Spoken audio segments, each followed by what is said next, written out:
Hey guys, and welcome to the Captain Fizz and Mask Guy show.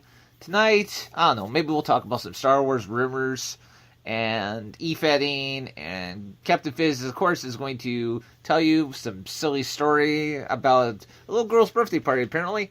And I don't know, maybe we'll go down the rabbit hole and stay down there this time. So sit back, relax, listen to some tunes, and we'll be back in just a moment.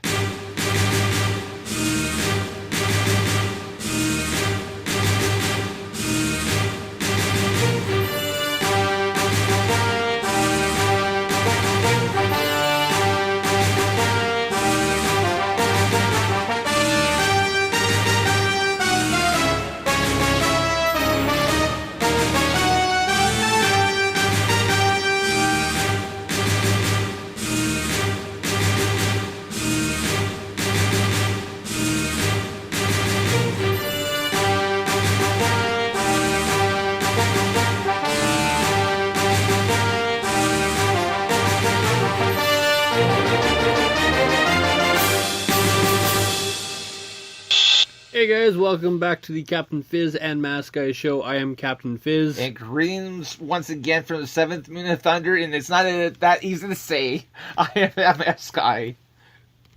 And welcome to a Tuesday night. Yes, indeed. I feel like a really bad episode of... I feel like a really bad episode of, Friday Night Football or Hockey Night in Canada. Yeah, something like that. Speaking of which, hockey officially starts.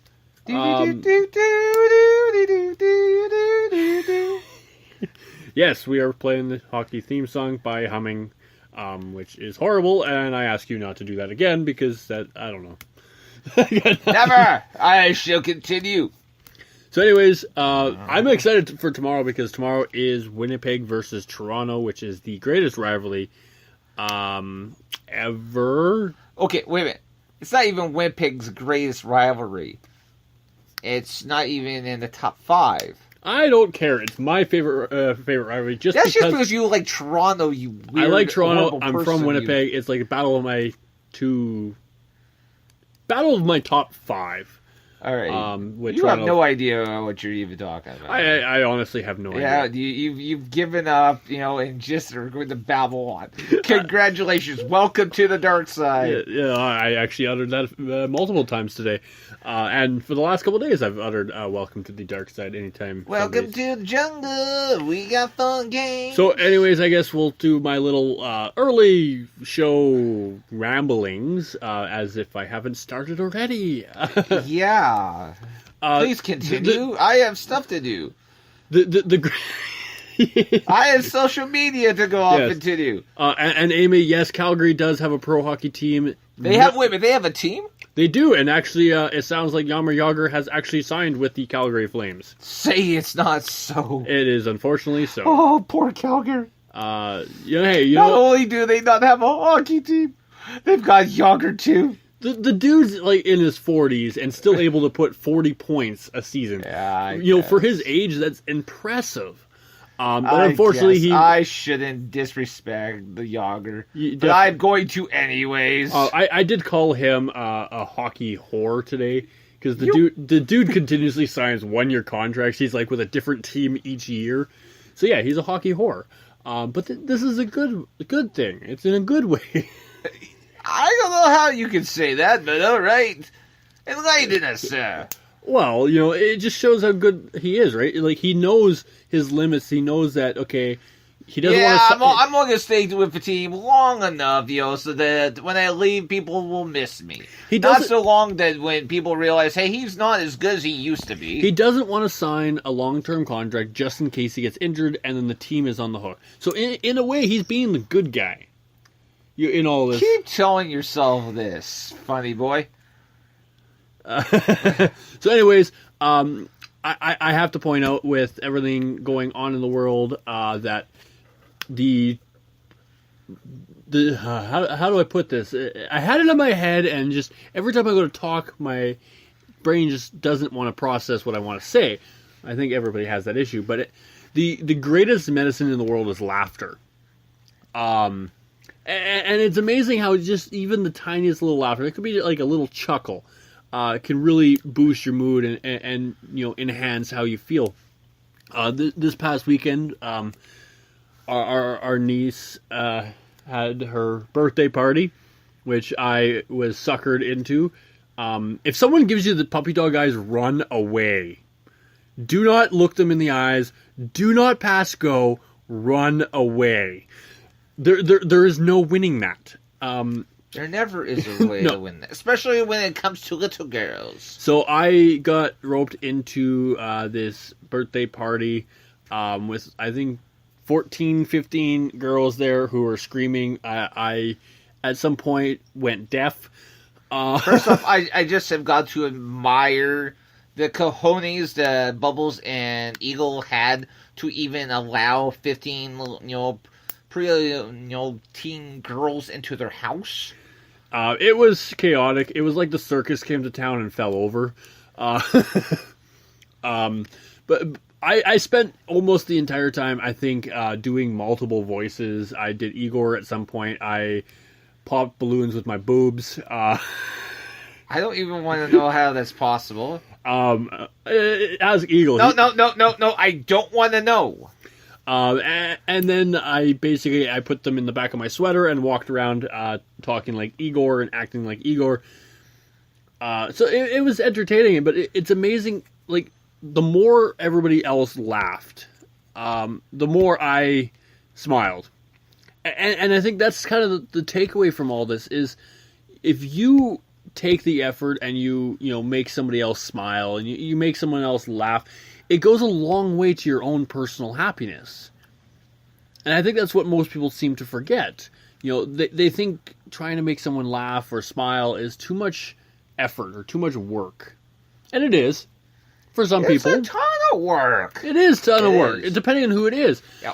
But it's worth it. So I definitely encourage everybody out there to go take a walk, smile at your neighbor, preferably not through their front window. Make sure it's the back window. Less creepy that way. I beg to differ, sir. I think it'd be even a little bit more creepy. Okay, fine. If you're going to stare at somebody through their window, make sure you're wearing a T-Rex inflatable suit, because then it's not creepy. But when a dog... It's terrifying! We actually did that the other night. I actually got called into my backyard, and there was a big, gigantic inflatable T-Rex in my backyard. And we went for a T-Rex walk and attempted to rob the 7-Eleven.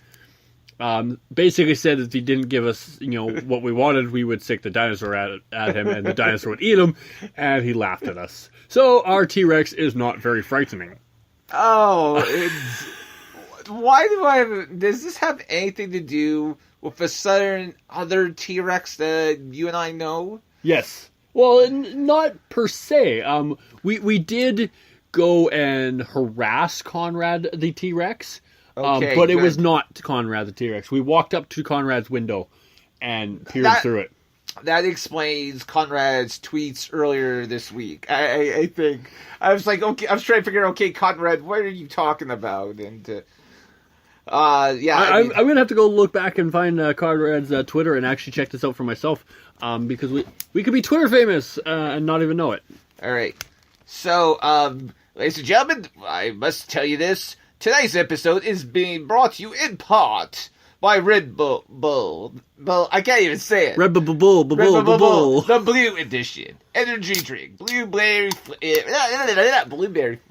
Blueberry. So, we're going to be hyped up by the caffeine tonight. Blue punch blue.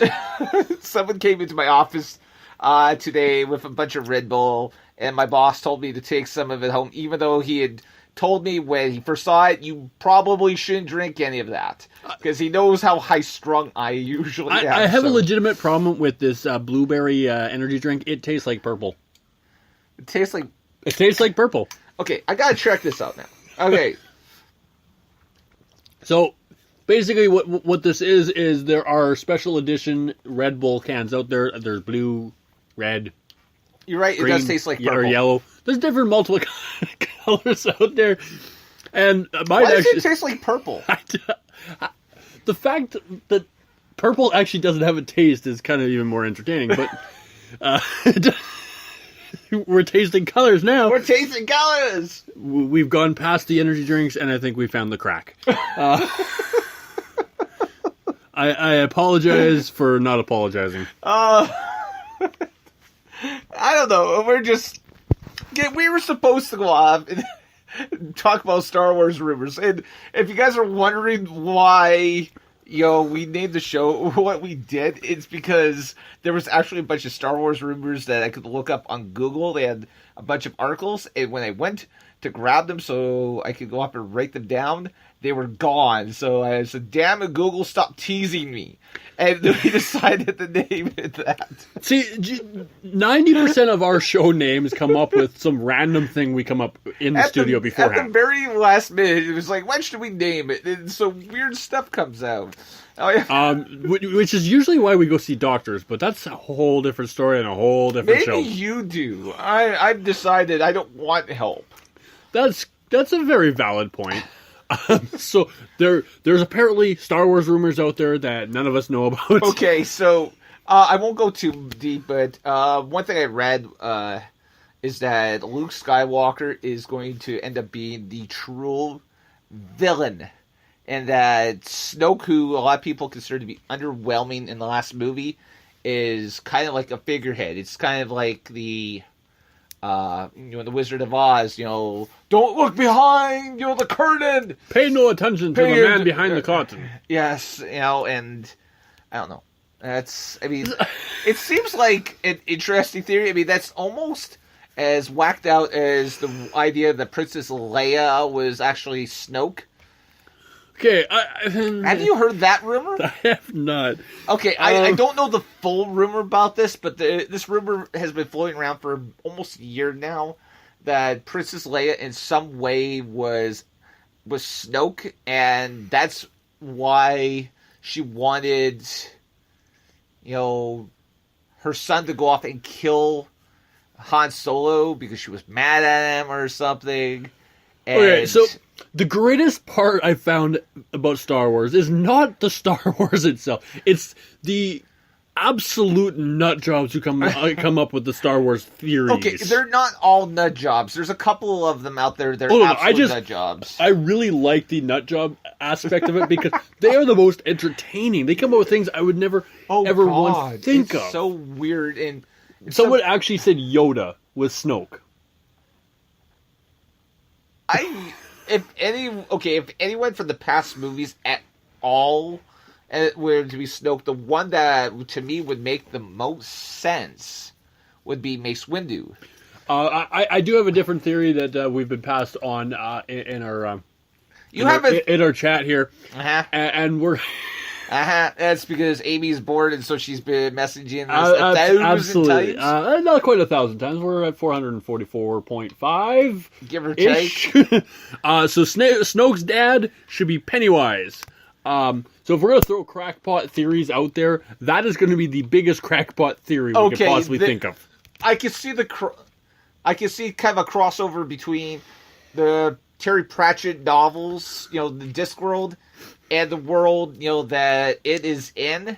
But, I mean, this is probably the most bizarre theory, and no one but Amy, would, come up with such an idea. God bless you, Amy.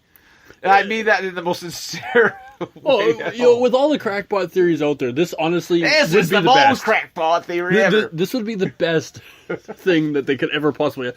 The only other one is because they're all in technically the same universe now. Wolverine went back in time or forward in time and became Snoke. Okay, well, how about we'll take a page out of the Blue versus Red series, and it goes. They had to go back in time so he could go forward in time. Oh no! Season 3, episode 1. He goes back in time to go forward in time, but it was still back in time. Okay. Which was one of the weirdest things. And if you haven't seen Red vs. Blue, definitely go check it out. It's like a spoof of Halo. It is absolutely phenomenal. I laugh my butt off every time I watch it. And I watched the same episode like 3 times. So that says something. But anyways, going back to these